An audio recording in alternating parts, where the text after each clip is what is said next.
You know what they say about first impressions? Well, mine of humans was about as accurate as a blind vorthack trying to thread a needle during a solar storm. My name is Kex9, and I'm what you might call a reformed idiot. 3 cycles ago, I thought I knew everything about warfare, honor, and what it meant to be strong. Boy, was I wrong. The Academy of Galactic Excellence sits on the moon of Zirion Prime, a gleaming testament to interspecies cooperation. At least, that's what the brochures say. In reality, it's more like a pressure cooker filled with the galaxy's most arrogant young warriors, all convinced they're destined for legendary status. I fit right in, naturally. My squad consisted of the usual suspects. There was Vex 12, a Kryptonian whose idea of subtlety was using a smaller plasma cannon. His crimson scales gleamed like fresh blood, and he never let anyone forget that his species had conquered 14 star systems before breakfast. Quite literally, actually. Kryptonians eat early. Then we had Zara Prime, a helix warrior whose 4 arms could wield weapons with surgical precision. She spoke in clipped, efficient sentences that somehow managed to sound both bored and threatening. Her pale blue skin was marked with ritual scars, each one representing a confirmed kill in battle. She had 47. I counted. Flux 88 rounded out our little circle of destruction. The quantum being could phase through solid matter at will, making him practically untouchable in combat. His translucent form flickered between dimensions as he moved, and his voice echoed as if coming from 3 places at once. Show off. And then there was the human doctor. Maya Singh looked about as dangerous as a domesticated fluffball from Kepler 7. She stood barely 5.5 feet tall, had warm brown skin, and wore the standard-issue medical corps uniform instead of combat gear. Her dark hair was pulled back in a simple ponytail, and she carried a medical kit instead of weapons. The other cadets whispered that she was some kind of charity case, probably here because humans needed special protection or something equally pathetic. We're so incredibly, magnificently wrong. The trouble started during Combat Ethics 101, a class that sounds way more boring than it actually is. Professor Grint, a scarred Valdorian veteran with 3 cybernetic limbs, was discussing the psychological impact of warfare when Vex 12 decided to flex his ego muscles. Professor, Vex 12 rumbled, his voice carrying that typical Kryptonian arrogance. With respect, these theoretical discussions seem inadequate for those of us with actual combat experience. Grint's metallic I word as it focused on the red-scaled cadet. Oh. And what experience would that be, Cadet Vex 12? The Disputed Territories campaign, sir. 7 confirmed kills in hand-to-hand combat alone. 43 total enemy combatants eliminated during the 3-month deployment. Vex 12's chest swelled with pride, scales catching the artificial light. A murmur of impressed whispers rippled through the classroom. Even I had to admit, those were solid numbers for someone our age. Most cadets hadn't seen real action yet. Zara Prime's 4 hands twitched slightly, her version of a smirk. Impressive, Vex 12. Though my own record from the border wars stands at 61 confirmed eliminations. The Helix Confederacy believes in thorough documentation. Oh, wonderful. Now it was turning into a competition. Flux 88's form shimmered with amusement as he added his own contribution. Phase combat is different, of course. When you can appear behind enemy lines at will, the numbers climb quickly. My record is, let's say, substantial. I couldn't resist joining in. After all, my species didn't earn the nickname Ghost Wolves of the Void by being modest. Well, if we're sharing war stories, I began, my voice carrying that casual tone that always preceded my best bragging. The Outer Rim conflict provided plenty of opportunities. 87 confirmed kills, including that legendary raid on the supply depot at Gamma Station. They still tell stories about that one back home. The classroom buzzed with a mixture of fear and admiration. Even Professor Grint seemed impressed, though he tried to hide it behind his usual stern expression. Students from other species looked at us with wide eyes, clearly understanding that they were in the presence of genuine killers, when Dr. Maya Singh laughed, not a polite chuckle or nervous giggle. A full, rich laugh that somehow managed to fill the entire room without being loud. Every head turned toward her, and the temperature seemed to drop several degrees. You could have heard a pin drop on a planet 3 systems away. I'm sorry, she said, wiping a tear from her eye, but did you just say 87 kills like it's something to be proud of? The silence stretched like a taut wire ready to snap. Vex 12's scales darkened to a deeper crimson, a sure sign of rising anger. Are you mocking our service records, human? Oh no, not mocking, Maya replied, her voice still carrying traces of that infuriating amusement. Just comparing notes, I suppose. Zara Prime leaned forward, all 4 hands flat on her desk. And what exactly would a medic know about combat statistics? Maya's expression shifted, and suddenly the room felt different. Colder. More dangerous. Her brown eyes held depths that none of us had noticed before, like looking into the event horizon of a black hole. Well, she said slowly, if we're talking about numbers, I suppose I should mention that in my 18 months serving with the Human Medical Corps in the vegan conflict, I saved approximately 2,463 lives. Another moment of silence, broken by Flux 88's echoing voice. That's impressive, but we were discussing combat. I wasn't finished, Maya interrupted, and her tone could have frozen helium. That's just the ones I saved. The confirmed count of enemy combatants I personally eliminated while protecting my patients and fellow medics is, well, let's just say it makes your numbers look like a practice session at summer camp. Vex 12 snorted, a sound like steam escaping from a pressure valve. Impossible. Humans are pacifists. Everyone knows that. Maya stood up slowly, and somehow that simple motion commanded the attention of every being in the room. You know what the difference is between you and me, she asked, her voice conversational again. You kill because it's your job, because you're ordered to, because it makes you feel powerful. You count your kills like trophies and brag about them to anyone who'll listen. She paused, letting that sink in. I kill because someone is trying to murder the people I'm sworn to protect. And when I'm done, I go right back to putting people back together. Every single life I've taken was taken so that I could save a dozen others. So please, tell me more about your impressive kill counts. I find them educational. Professor Grint cleared his throat, and his cybernetic eye glowed a little brighter. Perhaps we should return to the lesson plan. No, Professor, Maya said, never taking her eyes off us. I think this is exactly what we should be discussing. The psychology of warriors versus the psychology of protectors. It's fascinating, really. She turned to address the entire class, and I swear her presence seemed to expand, filling every corner of the room. You see, most species develop their military doctrine around the concept of overwhelming force. Take life quickly, efficiently, without hesitation. It's effective, certainly. But it's also limited. Limited how? This from Vex 12, who was clearly struggling to process what he was hearing. Maya smiled, and it was the kind of smile that made you check your weapons were still in their holsters. Because you've never learned to fight for something other than victory. You fight for glory, for territory, for resources, for pride. All valid reasons, certainly. But you've never fought for love. Love? Zara Prime's forearms crossed in perfect synchronization. What does emotion have to do with warfare? Everything, Maya replied simply. When you love someone enough to die for them, you discover you're also willing to kill for them. And when you combine that motivation with medical training, tactical knowledge, and about 2,000 years of human military innovation, well, the results can be quite remarkable. The room was dead silent now. Even the ventilation system seemed to have stopped humming. During the siege of Medical Station Tango 7, Maya continued, her voice taking on the cadence of someone telling a well-rehearsed story, I was the only combat-trained medic left alive. 300 wounded soldiers, doctors, and civilians. 6,000 enemy troops surrounding us, cutting off all escape routes.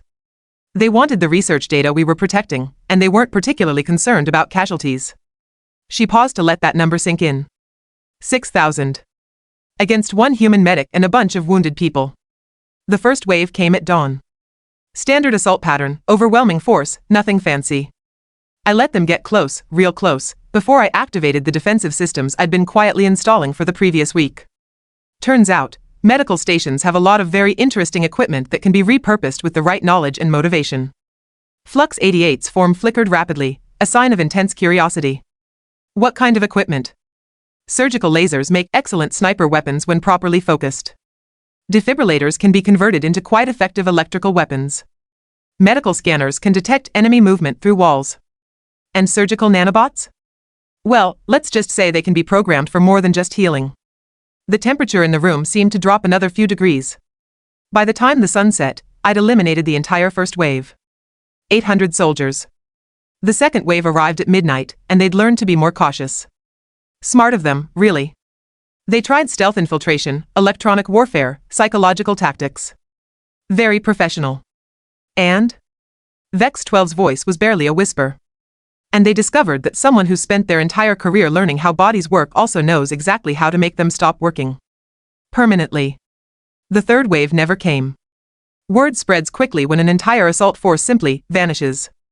Maya sat back down, her expression returning to that same mild, pleasant look she'd worn when class started.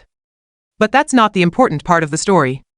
The important part is that every single one of those 300 people I was protecting survived. Every wound was treated, every life was saved. That's what I'm proud of. The killing was just necessary maintenance. She looked around the room, making eye contact with each of us in turn. So yes, I find your kill counts educational. They tell me exactly how much you still have to learn about what it really means to be a warrior. Professor Grint's cybernetic components whirred softly in the silence that followed. Class dismissed, he finally said. Tomorrow we'll be discussing the ethical implications of proportional response in defensive scenarios. I suggest you all do the assigned reading. As students filed out, chattering in hushed tones, I found myself staring at Dr. Maya Singh with entirely new eyes. She was packing her medical kit with the same calm efficiency she displayed while casually describing the elimination of several thousand enemy combatants. Dr. Singh? I called out as she headed for the door. She turned, one eyebrow raised. Yes, Cadet Kex 9? That story, it was true, wasn't it? Her smile could have powered a small star. Oh, that wasn't even my most interesting deployment. Wait until you hear about the time I had to perform emergency surgery while simultaneously defending a field hospital from orbital bombardment. Now that was a busy Tuesday. As she walked away, her medical kit slung over one shoulder like the most dangerous weapon in the galaxy, I realized something that would change everything I thought I knew about humans, about warfare, and about what it truly means to be strong. This was only the beginning point. 3 days later, we found out exactly what Dr. Maya Singh meant by busy Tuesday. The Academy's annual war games had arrived, and with them came the kind of excitement that only impending simulated violence can generate. Teams of 5 cadets each would compete in increasingly complex scenarios, testing everything from tactical planning to individual combat skills. The winning team would earn priority placement in their chosen military branches upon graduation. The losing teams would spend the next semester scrubbing waste recyclers in the lower decks. Guess which outcome motivated us more? Listen up, you collection of oversized egos, barked Commander Thex Alpha, the Academy's chief tactical instructor. His Raxian heritage meant he stood 8 feet tall and had enough natural armor plating to stop a plasma rifle blast. This year's exercise will test your ability to think under pressure, adapt to changing conditions, and work as a cohesive unit. He paused, his 6 eyes scanning the assembled cadets with the kind of look that could melt titanium. The scenario is simple.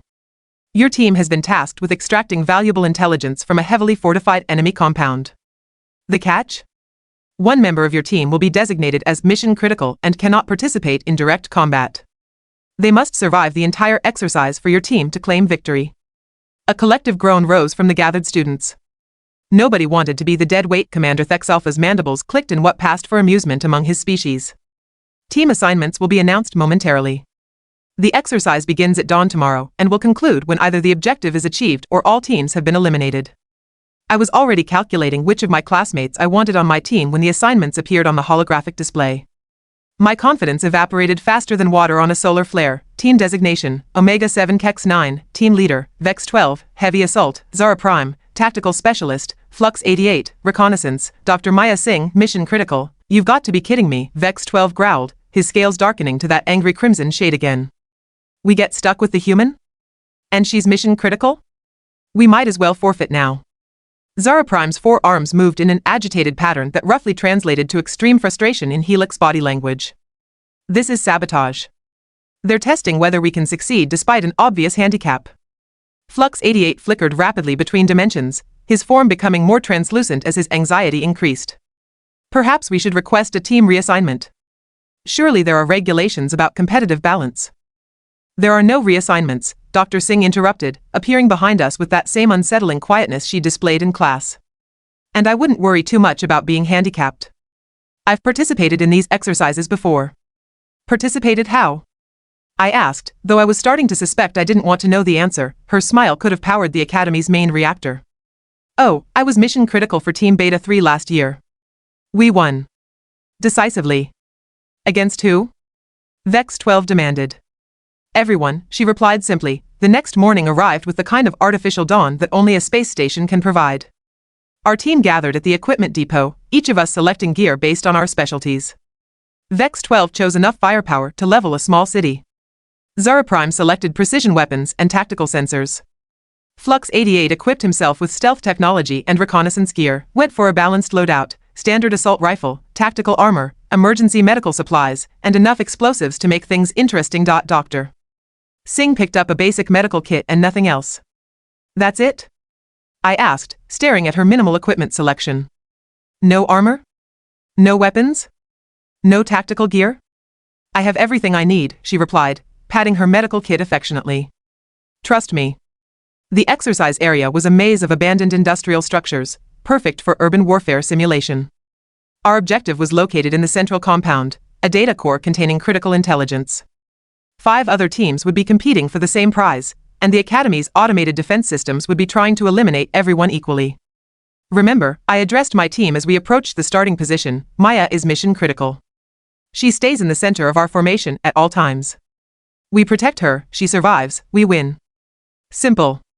Understood, came the chorus of replies. Though I noticed Maya's amused expression hadn't changed, the starting signal echoed across the exercise area, and we moved out. The first hour went exactly according to plan, which should have been my first warning sign.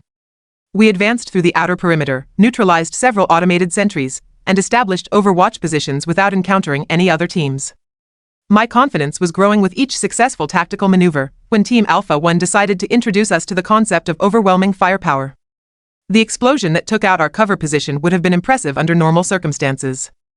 As a wake-up call about how badly we'd underestimated the competition, it was absolutely terrifying. Chunks of concrete rained down around us as my team scrambled for new positions. Contact front. Vex 12 roared, his heavy weapons already spinning up to full power. Multiple targets, advancing in formation. Team Alpha 1 had arrived with all the subtlety of a supernova. Their leader, a draconian named Hex Prime, had apparently decided that stealth was for species with functioning brain cells. His team's strategy seemed to involve reducing everything between them and the objective to radioactive dust. Suppressive fire. I shouted, trying to coordinate our response while keeping Maya safely behind cover. Flux, I need reconnaissance on their flanks. Zara, can you get an angle on their heavy weapons? The next few minutes were a blur of plasma bolts, explosive charges, and tactical communications that would have made a veteran sergeant proud. We managed to force Team Alpha 1 into a tactical withdrawal, but not before they damaged our equipment and revealed our position to every other team in the exercise area. Status report, I called out as the immediate danger passed. Ammunition down to 60%, Vex 12 replied. Main weapon overheated but functional. Targeting systems damaged but operational, Zara Prime added. I count at least 3 other teams converging on our position. Stealth field generator is compromised, Flux 88 reported, his form flickering erratically. I can maintain limited invisibility, but not for extended periods. I turned to check on our mission-critical team member, expecting to find Maya huddled behind cover, possibly in shock from her first taste of simulated combat. Instead, I found her calmly treating a minor wound on Flux 88's partially materialized arm with the same professional efficiency she might use to perform surgery. Maya, we need to move, I said urgently. This position is compromised, and we have multiple hostile teams inbound. She looked up from her patient care, and I swear her eyes were practically glowing with excitement. Oh, I know. I've been monitoring their communications frequencies. Team Beta 2 is approaching from the northeast, Team Gamma 4 from the southwest, and someone just triggered the automated defense grid about 2 clicks south of here. You've been monitoring communications? Vex 12 stared at her in disbelief. How? Maya held up what looked like a standard medical scanner. Medical equipment operates on very versatile frequency ranges. With the right modifications, you can intercept, decode, and even jam most standard military communications. She finished treating Flux 88's wound and stood up, slinging her medical kit over her shoulder with that same casual motion I'd seen in class. Now, if you're all ready to actually win this exercise, I have a few suggestions about our next move. Suggestions? I asked, though I was beginning to understand that Dr. Maya Singh's suggestions were probably more like tactical imperatives wrapped in polite phrasing. Well, she said, that dangerous smile spreading across her face again, we could keep running from team to team, fighting defensive actions until our ammunition runs out and we're eliminated. That's the conventional approach, and it has the advantage of being predictable. She paused, checking something on her modified medical scanner. Or, she continued, we could eliminate all the other teams simultaneously and claim the objective without further interference. That approach is more efficient. Zara Prime's 4 arms moved in a pattern that roughly translated to complete bewilderment in Helix body language. Eliminate all the other teams? There are 20 other cadets out there, all armed and trained for combat. 23, actually, Maya corrected. But who's counting? How exactly do you propose we accomplish this miracle of tactical superiority? I asked, though I was starting to suspect I already knew the answer would involve something terrifying. Maya's expression shifted into what I was beginning to recognize as her teaching mode. Tell me, what do all military units require to function effectively? Communications, Flux 88 replied immediately. Command structure, added Vex 12. Ammunition and supplies, Zara Prime contributed. Medical support, I concluded. Excellent. Maya beamed at us like a teacher whose students had just solved a particularly challenging equation. Now, what happens when you simultaneously disrupt communications, eliminate command personnel, destroy supply lines, and, well, let's call it repurpose medical support? The silence that followed was the kind that occurs when everyone in the room suddenly realizes they've been thinking about the problem completely wrong. You want to wage psychological warfare, I said slowly. I prefer to think of it as aggressive medical intervention, Maya replied. After all, I am technically a doctor. It's my job to treat injuries, prevent unnecessary casualties, and maintain the health and welfare of everyone in this exercise. Her smile could have melted armor plating. The fact that my treatment methods might involve rendering the opposition unconscious for their own safety is purely coincidental. 20 minutes later, we were moving through the industrial maze with an entirely new sense of purpose. Maya had transformed from our protected asset into our tactical coordinator, and the change was both impressive and absolutely terrifying. Team Beta 2 is holding position in Section 7, she reported, monitoring multiple communication channels simultaneously. They're planning to ambush whoever comes after the central objective first. Standard overwatch position, good fields of fire, limited escape routes. How do you want to handle them? I asked, and wasn't even surprised when I realized I was asking our mission-critical team member for tactical advice. Simple, Maya replied. We don't attack them. We make them attack each other. She held up her modified medical scanner, and I could see several new modifications that definitely weren't standard Academy issue. Military communication frequencies are remarkably easy to spoof with the right equipment. A few carefully timed false reports, some creative audio editing, and suddenly Team Beta 2 thinks Team Gamma 4 is trying to flank them. And Team Gamma 4? Vex 12 asked. We'll receive intelligence indicating that Team Beta 2 is preparing to launch a preemptive strike on their position. Basic psychology, really. When threatened, most species default to aggressive defensive responses. As if summoned by her words, the sound of plasma fire erupted from Section 7. The distinctive whine of Helix precision weapons mixed with the deeper roar of Kryptonian heavy assault gear. 2 teams eliminated, Maya noted with satisfaction. 3 to go. The next hour was a masterclass in what humans apparently called unconventional warfare. Maya orchestrated the elimination of the remaining teams with the same calm precision she might use to perform surgery. Team Alpha 1 found their ammunition mysteriously sabotaged with medical nanobots that caused their weapons to misfire at critical moments. Team Delta 3 discovered that their tactical communications had been replaced with increasingly disturbing medical lectures about the psychological effects of combat stress. Team Epsilon 5 simply woke up 3 hours later in the medical bay with no memory of how they'd gotten there and a lingering taste of sedatives. How? I asked, as we stood outside the central objective compound with no remaining opposition. Medical training, Maya replied cheerfully. When you know exactly how different species' nervous systems function, it becomes quite easy to introduce temporary malfunctions. Nothing permanent, of course. They'll all be perfectly fine once the exercise is complete. That's not what I meant, I said. How did you get close enough to sabotage their equipment and sedate an entire team without anyone noticing? Maya's expression became thoughtful. You know, that's actually an interesting question. How does someone trained in emergency field medicine move through hostile territory without being detected? She paused, as if waiting for us to work out the answer ourselves. You move like a medic, Flux 88 said suddenly, his form stabilizing as understanding dawned. Everyone knows medics are non-combatants. They don't shoot at medics. Exactly. Maya's smile was radiant. Medical personnel have access to everywhere on a battlefield. We're expected to move between combat zones, treat wounded soldiers, and evacuate casualties. We're basically invisible until someone needs medical attention. And once they need medical attention. Vex 12's voice trailed off as he worked through the implications. Well, Maya said, let's just say that medical treatment can take many forms.